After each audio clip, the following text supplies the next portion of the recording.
স্বাগত ডিবিসি সংবাদে আপনাদের সাথে আছি আমি জান্নাত সাথী। কুমিল্লার মুরাদনগরে গৃহবধূকে ধর্ষণের ঘটনায় প্রধান আসামি ফজর আলী সহ 5 জনকে গ্রেপ্তার করা হয়েছে। এ নিয়ে আরও জানাতে কুমিল্লা থেকে সরাসরি যুক্ত হয়েছেন সহকর্মী নাসির উদ্দিন চৌধুরী। নাসির, জানাবেন এমন একটি ঘটনা, এটা নিয়ে স্থানীয়রা কি বলছে, তারা এটা নিয়ে কোনো প্রতিবাদ কর্মসূচি করছে কিনা, আর মামলা তো হয়েছে, আর ইতিমধ্যে যেহেতু 5 জন গ্রেপ্তার হয়েছে, সব মিলিয়ে কি তথ্য আছে আপনার কাছে জানাবেন। কুমিল্লা মুরাদনগরে যে নারী ধর্ষণের ঘটনা ঘটেছে সেই ঘটনা অভিযুক্ত ফজর আলীকে আজকে ভোরে ঢাকা সায়দাবাদ এলাকা থেকে কুমিল্লা জেলা পুলিশ গ্রেপ্তার করেছে। এর আগে রাতে অভিযুক্ত আরো 4 জনকে গ্রেপ্তার করেছে মুরাদনগর থানা পুলিশ।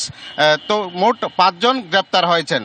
তো আমরা মুরাদনগরে যে পরিস্থিতি দেখেছি, মুরাদনগরে এই ঘটনায় মানুষ ক্ষুব্ধ বিক্ষুব্ধ এবং দর্শিতার পরিবার সহ আশেপাশে যে পরিবারগুলো আছে তারা যেটা জানিয়েছেন সে তারা নিরাপত্তাহীনতায় ভুগছেন। তারা বলছেন যে এই ধরনের ঘটনা ঘটার পর সেটি আবার সামাজিক যোগাযোগ মাধ্যমে ছড়িয়ে দেওয়া, যেমনিভাবে এই পরিবারটি ক্ষতিগ্রস্ত হচ্ছে তেমনিভাবে এলাকার মানুষও এই ঘটনায় অনেকটা ভীত সংস্থা এবং নিরাপত্তাহীনতা। তারা চাচ্ছে যে অভিযুক্ত ফজর আলী সহ যে 5 জন গ্রেপ্তার হয়েছে সেই 5 জনের দৃষ্টান্তমূলক শাস্তি। তো মুরাদনগর থানা পুলিশের সাথে আমরা কথা বলেছি, তারা যেটি জানিয়েছেন ধর্ষণের ঘটনা মামলা হয়েছে এবং ধর্ষণের পরবর্তী যেই ভিডিওটি সামাজিক যোগাযোগ মাধ্যমে ছড়িয়ে দেওয়া হয়েছে সেই ঘটনায় শ্লীলতাহানির মামলা হবে এবং আসামিদেরকে বিকালেই আদালতে তোলা হবে। তো এই ঘটনায় 2টি মামলার কথা আমাদেরকে মুরাদনগর থানা পুলিশ জানিয়েছেন। তো এই মুহূর্তে ফজর আলীকে কুমিল্লা জেলা পুলিশের হেফাজতে এবং বাকি 4 জনকে মুরাদনগর থানায় রাখা হয়েছে। মামলা শেষে তাদেরকে কুমিল্লা আদালতে তোলা হবে। তো এই ছিল সাথী কুমিল্লা থেকে আমার কাছে দর্শনের। নাসির, অনেক ধন্যবাদ আপনাকে। আগামী মঙ্গলবার নাগাদ প্রায় 250 কোটি বা $2.5 বিলিয়ন যুক্ত হবে বাংলাদেশের রিজার্ভে। বাংলাদেশ ব্যাংক জানিয়েছে IMF, এডিবি সহ কয়েকটি উন্নয়ন সহযোগী সংস্থার ছাড় হওয়ার ঋণের অর্থ রিজার্ভে যুক্ত হওয়ার কথা রয়েছে।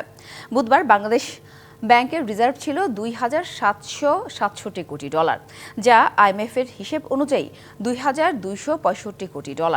উন্নয়ন সহযোগীদের পাওয়া ঋণের অর্থ যোগ হলে দীর্ঘদিন পর রিজার্ভ 30 বিলিয়ন বা 3,000 কোটির ঘরে পৌঁছাতে পারে বলেও ধারণা করা হচ্ছে। এর আগে গেল 23শে জুন ঋণের তৃতীয় ও চতুর্থ পর্যালোচনা শেষ করার কথা জানায় IMF। ঋণ প্রোগ্রামের আওতায় $133 কোটি 70 লাখ ছাড় দেওয়ার কথা জানানো হয়। এর মধ্যে $45 কোটি 30 লাখ ছাড় দেওয়া হয় জলবায়ু তহবিল থেকে। এক সংবাদ বিজ্ঞপ্তিতে IMF জানায় বাংলাদেশ একাধিক সামষ্টিক অর্থনৈতিক চ্যালেঞ্জের মধ্যেও ভালো করছে। অর্থনৈতিক চ্যালেঞ্জ উত্তরণে IMF এর ঋণ সহায়তা গুরুত্বপূর্ণ ভূমিকা রাখছে বলেও দাবি করে সংস্থাটি। রবিবার বিকেলে রিজার্ভ ঋণের চতুর্থ ও পঞ্চম কিস্তির বাকি $239 কোটি ছাড়ের বিষয়ে জানা যাবে। এই অর্থ রিজার্ভে যুক্ত হলে বাংলাদেশ ব্যাংকের বৈদেশিক মুদ্রার রিজার্ভ আরও বাড়বে।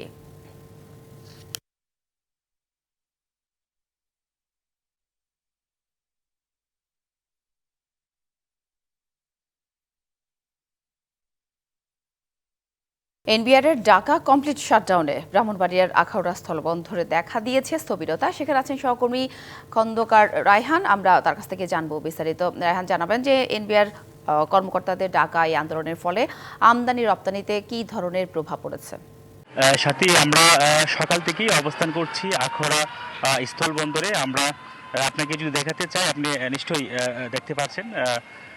যদিও এনবিআরের কর্মকর্তা এবং কর্মীরা গতকাল থেকেই তারা কর্মবিরতি পালন করছেন, তার ফলে আমরা দেখেছি যে গতকালও কিন্তু এই বন্দর দিয়ে হিমায়িত মাছ এবং আটা রপ্তানি হয়েছে।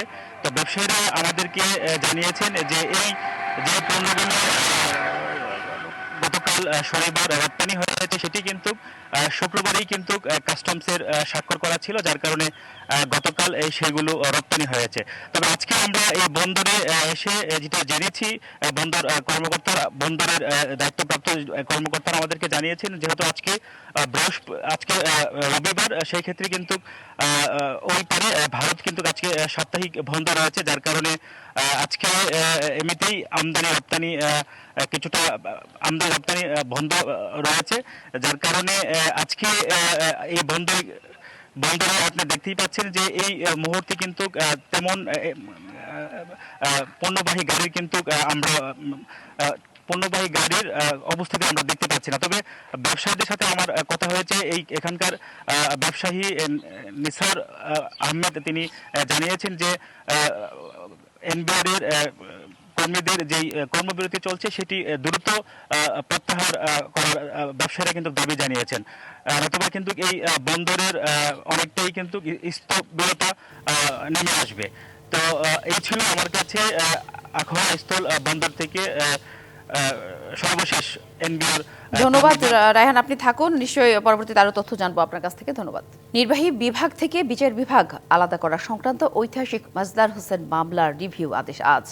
প্রধান বিচারপতি সৈয়দ রেফাত আহমেদের নেতৃত্বে 6 বিচারপতির আপিল বেঞ্চে এই আদেশ হবে।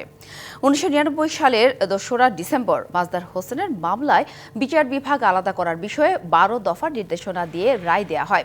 ওই রায়ের ভিত্তিতে অধস্তন আদালতের বিচারকদের চাকরির শৃঙ্খলা সংক্রান্ত বিধিমালা প্রণয়নের নির্দেশনা ছিল। পরবর্তী সময়ে 2017 সালের 11 ডিসেম্বর এই সংক্রান্ত গেজেট জারি করা হয়। এরপর 3রা জানুয়ারি সেই গেজেট গ্রহণ করে আদেশ দেয় সুপ্রিম কোর্ট। 2018 সালের 3রা জানুয়ারি আপিল বিভাগ নিম্ন আদালতের জুডিশিয়াল অফিসারদের আইন মন্ত্রণালয়ের অধীনে ন্যস্ত করে আদেশ দেয়। ওই আদেশকে পুনর্বিবেচনা চেয়ে আপিল বিভাগে করা আবেদনের শুনানি শেষ হয় গত 27 জুন।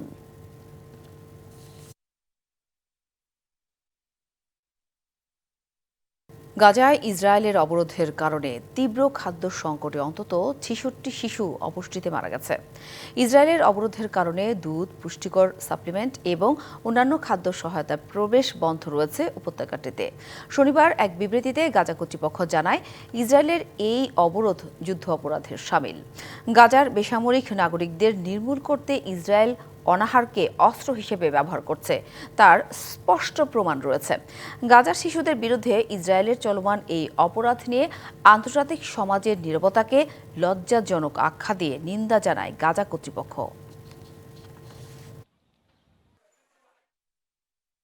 পাকিস্তানের 4 প্রদেশে ভারী বৃষ্টির পর বন্যায় 2 দিনে 16 শিশুসহ অন্তত 32 জনের মৃত্যু হয়েছে। এর মধ্যে খাইবার পাখতুনখোয়ায় প্রাণ হারিয়েছেন 19 জন, পাঞ্জাব প্রদেশে 5, সিন্ধে 4 জন এবং বেলুচিস্তানে মারা গেছেন আরও 4 জন। এদিকে খাইবার পাখতুনখোয়ায় একই পরিবারের 9 জন বন্যার পানিতে ভেসে মৃত্যুর ঘটনায় সোয়াত প্রশাসন এবং জরুরি উদ্ধার বিভাগের 4 ঊর্ধ্বতন কর্মকর্তাকে বরখাস্ত করা হয়েছে। ঘটনার তদন্ত করে 1 সপ্তাহের মধ্যে প্রতিবেদন জমার নির্দেশ দিয়েছেন মুখ্যমন্ত্রী আলী আমিন গান্দাপুর। বন্যার আশঙ্কায় মসজিদের মাইকে করে আগেই সতর্ক করা হয়েছিল বলে জানাচ্ছে কর্তৃপক্ষ।